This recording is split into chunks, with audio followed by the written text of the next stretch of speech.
பேராசிரியர் அருள்நிதி ஜெயலட்சுமி குமரேசன் அம்மா அவர்களை வாழ்த்தி மகிழ்வோம். பேராசிரியர் அருள்நிதி ஜெயலட்சுமி குமரேசன் அம்மா அவர்கள் அருட்பேராற்றல் கருணையினால் உடல் நலம், நீலாயுள், நிறை செல்வம், உயர் புகழ், மெய்ஞானம் ஓங்கி வாழ்க வளமுடன், வாழ்க வளமுடன், வாழ்க வளமுடன் அம்மா. நன்றி அம்மா. வாழ்க வளமுடன். வாழ்க வளமுடன். வாழ்க வையகம், வாழ்க வையகம், வாழ்க வளமுடன். குருவே துணை. இறையருளும் குருவருளும் நம்மை காப்பாய் நின்று வழிநடத்தட்டும். இன்றைய சிந்தனைக்கு நாம் எடுத்துக்கொண்டுள்ள தலைப்பு கடமை. மனித வாழ்வின் நோக்கம் 6வது அறிவில் உயர்ந்து இயற்கை இன்பங்களையெல்லாம் நாம் துய்த்து நிறைவும் அமைதியும் பெறுவதாகும். அறிவின் முழுமையை நோக்கிய பயணம்தான் நம்முடைய வாழ்வு. சித்தர்கள், ஞானிகள், மகான்கள் மனிதர்களின் நல்வாழ்விற்காக 2 உயர் வழிகளை நமக்கு காட்டியிருக்காங்க. ஒன்று தவம், மற்றொன்று அறம். தவம் என்பது உயிர் மேல் மனம் வைத்து செய்யும் ஒரு பயிற்சி. இதனால என்ன நடக்குதுன்னு கேட்டா, மனம் விரியும் தன்மை அதிகமாகுது, மனம் அமைதி பெறுது, எண்ணம் சொல் செயலால் தவறு செய்யா விழிப்பு நிலை நம்மிடத்துல மேலோங்குது. தனி மனிதன் இதன் மூலம் ஒரு மனதுக்கு அமைதி கிடைக்குது. அதற்கப்புறம் குடும்பம், சமுதாயம் என்று உலக அமைதி வரைக்கும் வித்திடுது இந்த பயிற்சி. அறம் என்பது ஒழுக்கம், கடமை, ஈகை. இது 3ம் இணைந்ததுதான் அற வாழ்வு அப்படின்னு சொல்லியிருக்காங்க. மனித வாழ்வில் தோன்றுகின்ற துன்பங்களை எல்லாம் சமன்படுத்தி கொண்டு இன்பமாக வாழ்வதற்கு எண்ணம், சொல், செயலை தினமும் நம்ம பயன்படுத்திக்கிட்டே இருக்கோம். எண்ணம், சொல், செயலால் நாம் ஆற்றும் எந்த செயலும் வினை, ஆக்ஷன் அப்படின்னு சொல்றோம். நாம் ஒவ்வொருவரும் சமுதாயத்தால தான் உருவாக்கப்படுகிறோம். சமுதாயத்தால தான் காக்கவும் பெறுகிறோம், வாழ்வளிக்கவும் பெறுகிறோம். நாம் ஒவ்வொருவருக்கும் ஒவ்வொரு நாளும் எண்ணற்ற மக்களின் உழைப்பும் உதவியும் தேவையும் படுகிறது. அதை பெற்றுக்கொண்டும் நாம் இருக்கின்றோம். ஆக நாம் ஒவ்வொருவரும் சமுதாயத்திற்கு கடமைப்பட்டவர்கள், கடன்பட்டவர்கள். கடன் வாங்கினா நாம் அதை திருப்பி தானே கொடுக்கணும், இல்லைங்களா?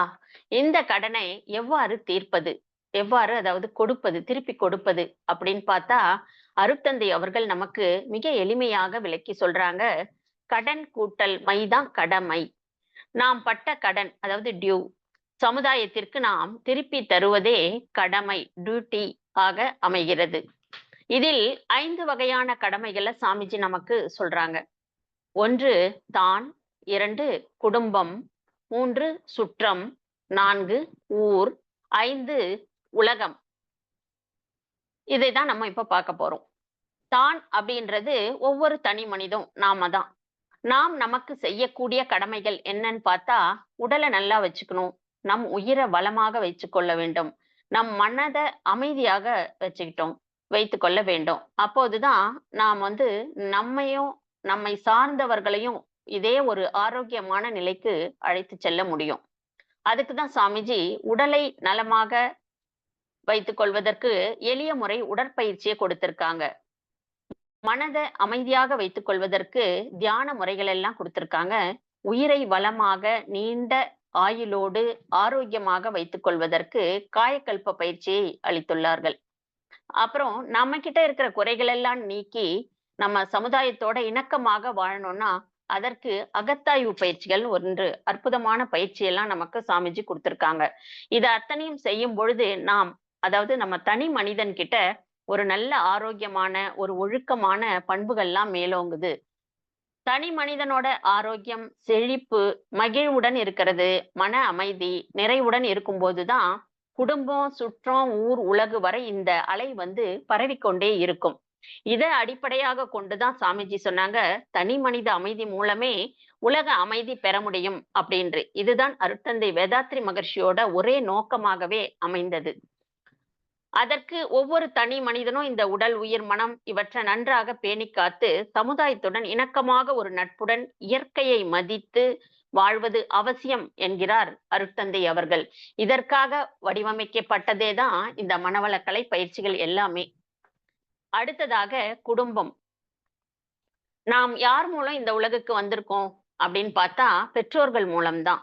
நம்மை பெற்று, வளர்த்து, படிக்க வைத்து, நம் தேவைகளை எல்லாம் பூர்த்தி செய்து, நமக்கு ஒரு வாழ்க்கைய அமைச்சு கொடுத்து, சமுதாயத்துல ஒரு வாழ்க்கைய அமைச்சு கொடுத்து, வாழ நமக்கு வழிமுறைகள் எல்லாத்தையும் காட்டிக் கொடுத்தவர்கள் நம்மை பெத்தவங்க தான், பெற்றோர்கள் தான். எனவே, அவர்களுக்கு நாம் ஆற்ற வேண்டிய கடமைகள் காலத்தோடு சரியாக நாம் செய்ய வேணும்னு அருட்தந்தை வலியுறுத்துறாங்க.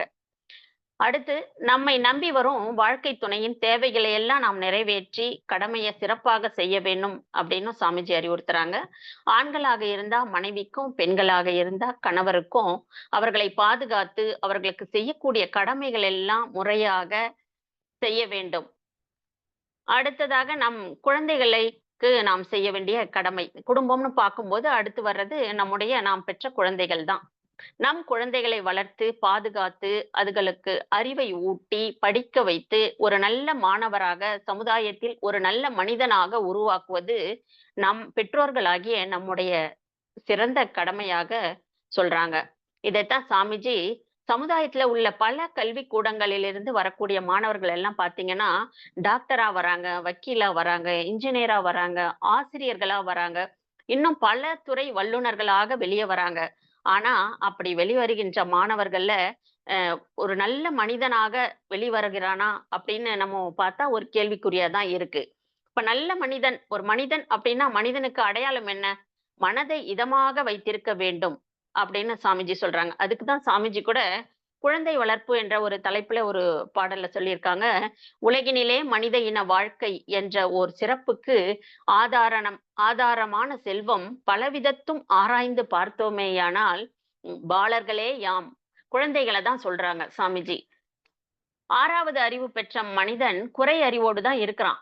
இனிமையாக வாழ மனிதர்களாக முடியவில்லை. முழுமை பெற்ற அறிவாக உயர்த்திக் கொள்ள வேண்டுமானால், அது குழந்தை பருவத்திலிருந்தே தொடங்க வேண்டும் என்றத சாமிஜி இது இங்க பதிவு செய்றாங்க. அதை செயல்படுத்துவது யாரோட கடமைன்னு கேட்டீங்கன்னா, பெற்றோராகிய நம்முடைய கடமை தான் அப்படின்னு இந்த குடும்ப கடமையில சாமிஜி அவர்கள் சொல்றாங்க. அடுத்து பார்த்தா சமுதாயம். ஊர், உலகு, சமுதாயம் இது எல்லாமே சமுதாயத்தில் அடக்கமானது. சமுதாயத்திற்கு நாம் ஏன் கடமைய செய்யணும் அப்படின்னு யோசிச்சா, நாம் சமுதாய கடமைகள செய்யவில்லை என்றால், நமக்கு அது துன்பத்தை தான் கொடுக்கும். சிறு வயது முதல் இன்று வரை நமக்கு ஒரு உடல்நலக் குறைவோ, இல்ல மனவளக் குறைவோ ஏதாவது ஒண்ணு ஏற்பட்டா, அத யா யார் பாதுகாக்கிறா அப்படின்னு பார்த்தீங்கன்னா, சமுதாயம் தான் பாதுகாக்குது. அது மட்டும் இல்லாம, இப்ப உடல்நல குறைவுன்னா நம்ம எங்க போறோம்? உடனே ஹாஸ்பிட்டலுக்கு தான் போறோம் இல்லீங்களா? அந்த ஹாஸ்பிட்டல்ல பார்த்தீங்கன்னா, டாக்டர் இருக்காங்க, நர்ஸ் இருக்காங்க. அதை தூய்மை செய்யக்கூடிய பணியாளர்கள் அத்தனை பேரோட உழைப்பையும் நம்போ அனுபவிச்சுக்கிட்டு தான் இருக்கோம், போயிட்டு வர்றதுனால. அடுத்து உணவு. அடிப்படை தேவையான உணவு, உடை, இருப்பிடம், படிப்பு இவை எல்லாம் பணம் கொடுத்து வாங்கினாலும், அத யார் மூலம் வருகிறது அப்படின்னு பார்த்தீங்கன்னா, சமுதாயத்திடமிருந்து தான் நம்ம பெற்றுக் கொண்டிருக்கிறோம். சாமிஜி ஒரு கவியில, "ஒரு பிடி உணவில் உலக ஒற்றுமை கண்டிடு, உழைப்பினால் பதில் உலகுக்கு தந்திடு" அப்படின்னு சாமிஜி சொல்றாங்க. அதாவது விவசாயிகள் தான் நமக்கு இந்த அடிப்படையான உணவ கொடுக்கிறது. விவசாயிகள் இல்லைன்னா, ஒண்ணுமே இல்ல அப்படின்னு சொல்லலாம். விவசாயிகள் விதைய விதைத்து, நீர் பாய்ச்சி, அத வளர்த்து, அப்புறம் அறுவடை செய்து, காய வச்சு, அத அடிச்சு, நெல்லாக எடுத்து, அந்த நெல் மணிகள் எல்லாம் எடுத்துட்டு போயி மில் அப்படின்னு என்று சொல்லக்கூடிய அந்த ரைஸ் மில்ன்னு சொல்லுவாங்க. அங்க போட்டு அந்த தோலெல்லாம் நீக்கி அரிசியாக மாற்றி, மூட்டையாக கடைசியா என்ன பண்ணும்னா கடைக்கு வருது. கடையில போய் நாம் பணம் கொடுத்து வாங்கிக் கொள்கிறோம். இப்ப இத்தனை ப்ராசஸ் நடக்குது பாருங்க. விதை விதைக்கிறதுல இருந்து எத்தனை பேரோட உழைப்பு. நாங்கெல்லாம் கிராமத்துல இருந்து தான் வந்திருக்கோம். அங்க நாங்க நேரடியா பார்த்திருக்கோம் இந்த விஷயங்கள் எல்லாத்தையும். அவ்வளோ ஆட்கள் அதுக்கு அந்த வெயில், மழை அப்படின்னு பார்க்காம அவ்வளோ கஷ்டப்பட்டு உழைப்பாங்க அந்த ஒரு மூட்டை நெல்லுக்கு. அப்படி கடையில வர அந்த நெல் மூட்டைய நம்ம பணம் கொடுத்து ரொம்ப ஈஸியா வாங்கிக்கிறோம். இப்ப அது கூட கிடையாது. இப்ப அரிசி மூட்டைய டோர் டெலிவரி ஃபோன் பண்ணி சொன்னீங்கன்னா, வீட்டுக்கே எடுத்துட்டு வந்து போட்டுறாங்க. அப்ப இந்த நாம் உண்ணக்கூடிய இந்த உணவு, இந்த அரிசியானது எத்தனை பேர் உழைப்பில் உருவாகி வருகிறது என்றதான் சாமிஜி ஒரு பிடி உணவை எடுத்து உண்ணும்போது, அப்படி வருகின்ற அந்த உணவ நம்ம எப்படி மதிக்கணும்னு சொல்றாங்க பாருங்க. ஒரு பிடி உணவை எடுத்து நாம் உண்ணும்போது, நமக்கு என்ன ஞாபகம் வர வேண்டும்னா, எத்தனை பேர் உழைப்பில் இது வந்திருக்குது அப்படின்னு எண்ணி, நன்றி உணர்வோடு நாம் அந்த உண்மையை தெரிந்து கொள்ள வேண்டும்னு சாமிஜி சொல்றாங்க. அப்ப நாம் உண்ணும் உணவை நாம வீணாக்க மாட்டோம். அளவு முறையோடும் சாப்பிடுவோம். அளவு முறை மீறி சாப்பிடுறதுனால என்ன ஆகுதுன்னு கேட்டீங்கன்னா, அது வேறு ஒருவருக்கு கிடைக்கக்கூடிய அந்த ஒரு பங்கு உணவு நம்ம அளவு மீறி சாப்பிடும்போது, மத்தவங்க உணவ நாம எடுத்துக்கிறதுக்கு சமமா இருக்கும் அப்படின்னு சாமிஜி இதுல சொல்றாங்க. இப்ப சமுதாய கடமைன்னு பார்க்கும்போது, திருவள்ளுவ பெருந்தகை திருக்குறள்ல சொல்றாரு, "வான் சிறப்பு" என்ற தலைப்பிலான 17வது திருக்குறள்ல, "நெடுங்கடலும் தண்ணீர்மை குன்றும் தடிந்தெழிலி தான் நல்காதாகிவிடின்" அப்படின்ற இந்த குறளோட விளக்கம் பார்த்தீங்கன்னா, நீர்நிலைகள்லே மிகப் பெரியது இந்த கடல் தான். அந்த கடல் நீர சூரிய ஒளி என்ன பண்ணுது, ஆவியாக்கி மேலே எடுத்துட்டு போயி, மேகமாக மாறி, மழையாக மீண்டும் பொழியுது இந்த பூமிக்கே. அப்படி பொழிவதால இந்த கடல் நீர் என்ன பண்ணுது, வற்றாம திரும்பும். எவ்வளோ போகுதோ, அ அதுக்கேத்தாப்போல அது திரும்பவும் சமமாகி இந்த கடல் நீர் வற்றாம பரந்து விரிந்து இருக்கு. சூரியன் என்ன பண்ணும், எடுத்துக்கிட்டே இருக்குன்னு வச்சுக்கோங்க. திருப்பி மழையா கொடுக்கலன்னா என்ன ஆகும்? உறிஞ்சிக்கிட்டே இருக்கு. திருப்பி கொடுக்கவில்லை என்றால், எப்பேர்ப்பட்ட பெரிய கடலாக இருந்தாலும் அது வற்றி தான் போகும். அப்ப நீர் வளம் நம்மளுடைய இந்த பூமிக்கு குறைந்து கொண்டே போயிடும். அதுபோல சமுதாயில சமுதாயத்திலிருந்து நாம் எடுத்துக்கொண்டே இருக்கிறோம், எல்லா நன்மைகளையும். அப்ப அதை நம்ம திருப்பி கொடுக்கணும் இல்லைங்களா? திருப்பி கொடுக்கவில்லை என்றால், அது ஒரு குறைபாடாக சமுதாயத்தில் மாறிவிடும். அப்ப நம்ம அத பொருளாவோ, அறிவாகவோ, உழைப்பாகவோ நாம் சமுதாயத்திற்கு கடமையாக திருப்பிக் கொடுக்க வேண்டும் அப்படின்னு சாமிஜி இதுல சொல்றாங்க. அதையே தான் திருவள்ளுவ பெருந்தகை இந்த குறளிலும் எடுத்து காட்டுறாங்க. அப்போ சமுதாயம்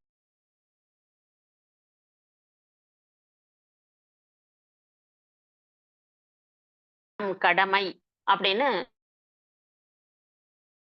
சாமிஜி சொல்றாங்க. நன்றி என்பது ஒருவருக்கு நாம் செய்த உதவிக்கு நமது நல் உணர்வையும், கடன்பாட்டையும் தெரிவித்தல் தான் இந்த நன்றி உணர்வு என்பது. இதுவும் ஒரு கடமையாக எடுத்துக்கொண்டு நாம் செய்ய வேண்டும்னு சாமிஜி அறிவுறுத்துறாங்க. சாமிஜி ஒரு 4 பேருக்கு உணர்வோடு இருக்க வேணும். இதுதான் அவங்களுடைய கடமை அப்படின்ற மாரி எடுத்துரைக்கிறாங்க.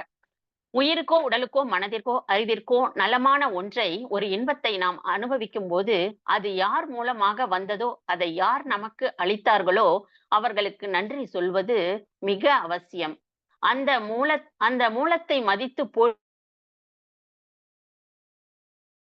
போற்றுவ உதவுவது உணர்வாகும். நமக்கு நலமான ஒன்றை செய்தவருக்கு நம்மால் என்ன செய்ய முடியும் அப்படின்னு நினைவில் வச்சுக்கொண்டு மறவாம இருந்து காலம் வாய்ப்பு கிடைக்கும் பொழுது அதை திருப்பி அதாவது உதவுவது தான் நன்றி உணர்வு. தேங்க் பண்றது. இத நம்ம வாழ்த்தாவும் நம்ம தெரிவிச்சுக்கிட்டு தான் இருக்கோம்.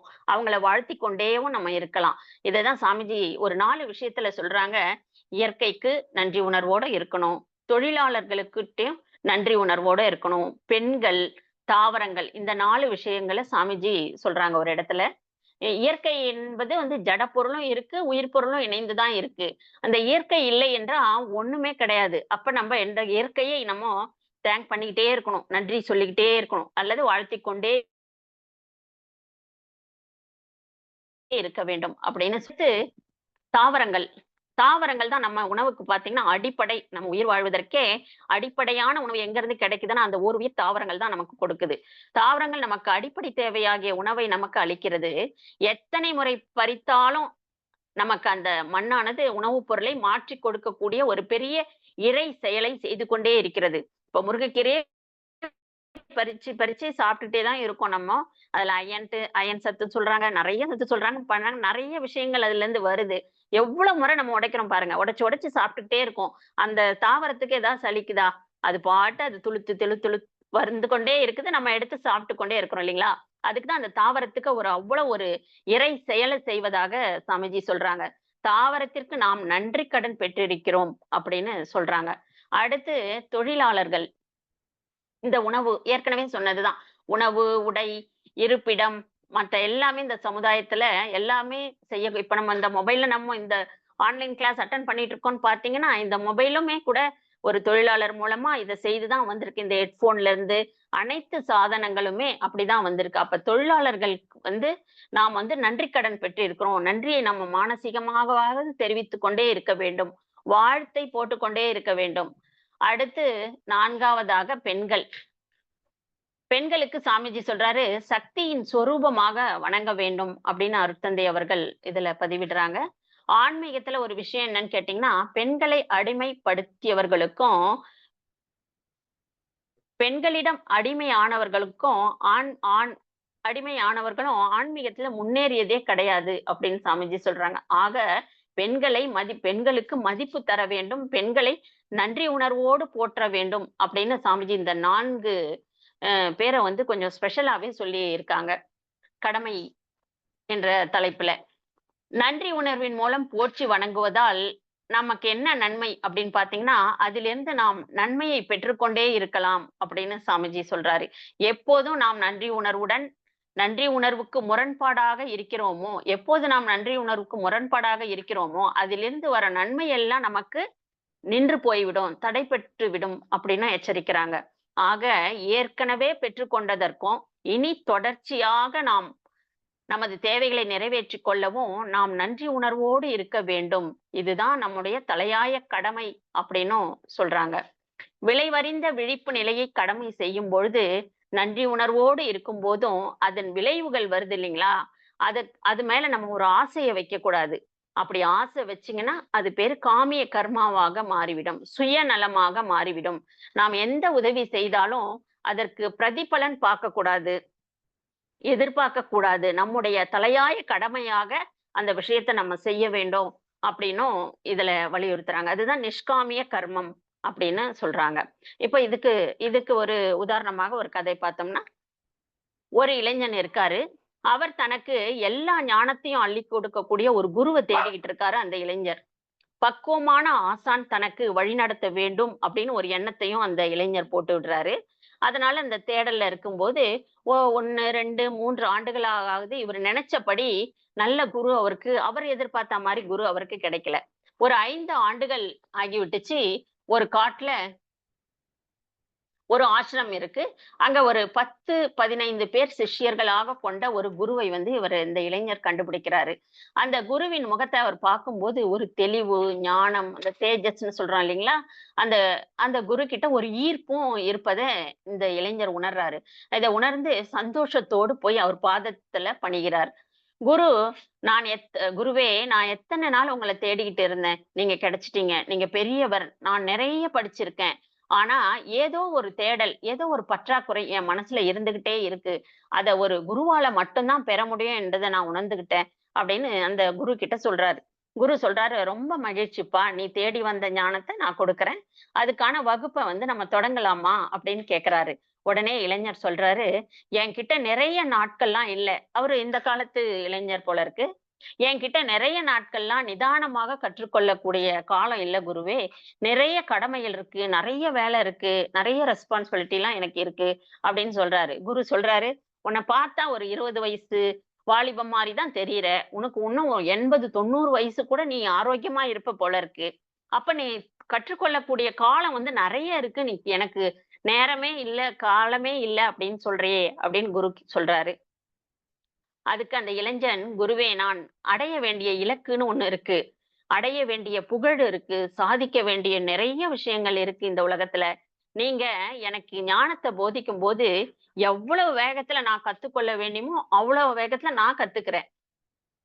அதுக்கு எவ்வளவு வருஷம் ஆகும்? உங்ககிட்ட நான் ஞானத்த கத்துக்கணும்னா?" அப்படின்னு கேட்கிறாரு. குரு சொல்றாரு, "யாராக இருந்தாலும் சரிப்பா. நிதானமாக இருக்கிறவரா இருந்தாலும் சரி, வேகமா இருக்கிறவங்களா இருந்தாலும் சரி, இந்த கத்துக்கணும்னா, இந்த ஞானத்த நீங்க இந்த பயிற்சிகள்லாம் கத்துக்கணும்னா 5 வருடங்கள் கூட ஆகும். இது நான் சொல்றது ரொம்ப கம்மி. இன்னும் கூட கொஞ்சம் அதிகம் ஆகலாம்." அப்படின்னு சொல்றாரு. உடனே இளைஞர், "5 வருடங்கள் ஆகுமா? அவ்வளவு காலம் இல்ல குருவே. நான் மற்ற மாணவர்களை விட கடுமையா உழைக்கிறேன். நீங்க சொல்ற பயிற்சிகள் எல்லாம் நான் செய்யறேன். நீங்க சொல்ற மந்திரங்கள் எல்லாம் நான் உபதேசிக்கிறேன். ஆ பயிற்சி பண்றேன். பயிற்சிகள விடாம செய்யறேன். அப்படின்னா, மற்ற சிஷ்யர்களை விட ஒரு 4 மடங்கு ஸ்பீடாவே நான் கத்துக்கிறேன். அப்பன்னா எவ்வளவு காலம் ஆகும்?" அப்படின்னு கேட்கிறாரு. அதற்கு குரு, "4 மடங்கு அதிகமா நீங்க பயிற்சி செய்வீங்களா? ஆமா. அப்பன்னா 10 வருஷம் ஆகும் நீங்க கத்துக்கொள்ள." அப்படின்னு சொல்றாரு. சரி குருவே. திரும்ப யோசிச்சுட்டு இளைஞர் சொல்றாரு, "சரி குருவே, ஒரு நாளைக்கு 24 மணி நேரம் இருக்கு. தினமும் ஒரு வினாடி கூட நான் வீணாக்காம நீங்க சொல்லக்கூடிய ஞானத்த அடையறதுக்கு அந்த பயிற்சிகள் எல்லாம் நான் உள்வாங்கி, என் நாடி நரம்புகள் எல்லாம் கொண்டு போய் சேர்க்க போறேன். கடுமையாக பயிற்சி செய்றேன். அப்ப எனக்கு எப்போ அந்த ஞானம் கிடைக்கும்?" அப்படின்னு கேட்கிறாரு. அந்த இளைஞர் நினைக்கிறாரு, இப்ப குரு என்ன சொல்வாருன்னா, ஏதாவது ஒரு காலம் சொல்லுவாரு. 1 நாளு, 1 வாரம், 1 வருடத்துல உனக்கு கிடைச்சிரும் அப்படின்னு சொல்லுவாருன்னு எதிர்பார்க்கிறாரு. அதற்கு குரு சொன்ன பதில் என்னன்னு கேட்டீங்கன்னா, "அப்பன்னா 15 வருஷம் ஆகும் தம்பி" அப்படின்னு சொன்ன உடனே அந்த இளைஞருக்கு ரொம்ப அதிர்ச்சி ஆயிடுது. குருவே தொடங்கும்போது 5 வருஷம் தான் 5 வருஷத்துல நீ கத்தீங்கன்னா உங்களுக்கு ஞானம் கிடைச்சிரும்னு சொன்னீங்க. மற்ற மாணவர்களை விட நான் அதிகமா முயற்சி செய்றேன்னு சொல்லும்போது 10 வருஷம் ஆகும்னு சொன்னீங்க.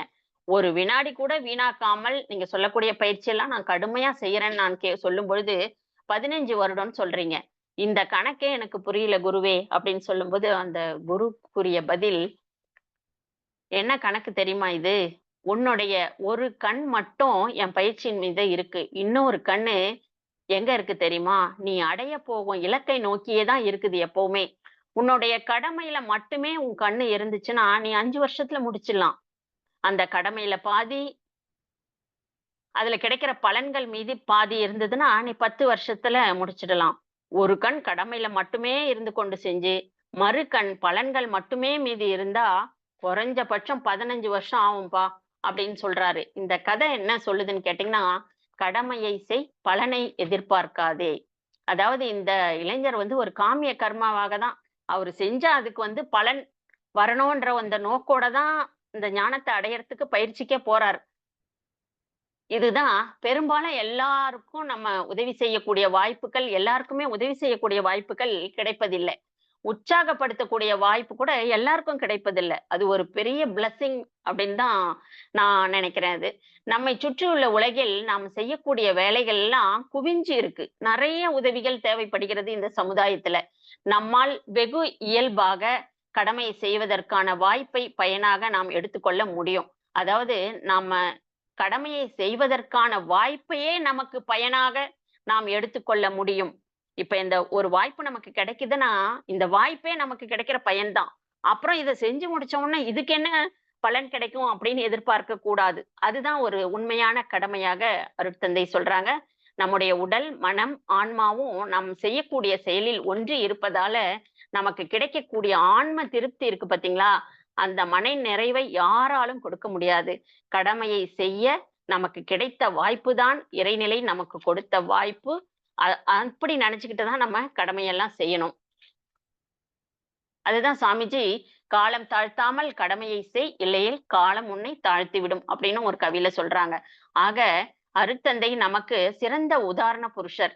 சமுதாய கடமையே தம் நித்திய கடனாக தனிமனித அமைதியே உலக அமைதிக்கு வித்திடும் என்பதை உணர்ந்து, மனவளக்கலை பயிற்சிகளையும், தத்துவங்களையும், அலையியக்க தத்துவமான வாழ்த்துக்களையும் உலக மக்களுக்கு அருளி, அதை உலகெங்கும் பரவவிட திரட்சி முறையில் பல ஆசிரிய பெருமக்களை உருவாக்கி, அவர்கள் மூலமாக அருட்தந்தை இன்றளவும் வெளிப்பட்டுக் கொண்டே இருக்கிறார் என்பதை நாம் உணர்ந்து கொள்ள முடியும்.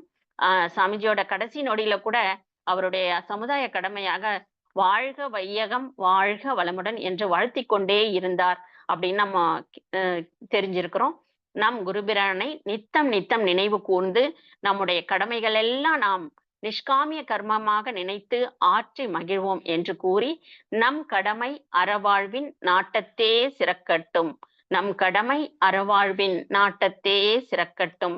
நம் கடமை அறவாழ்வின் நாட்டத்தே சிறக்கட்டும் என்று கூறி, வாய்ப்பளித்த நல் உள்ளங்களுக்கு நன்றிகள் பாராட்டி, வாழ்க வளமுடன் என வாழ்த்தி நிறைவு செய்கிறேன். வாழ்க வளமுடன்.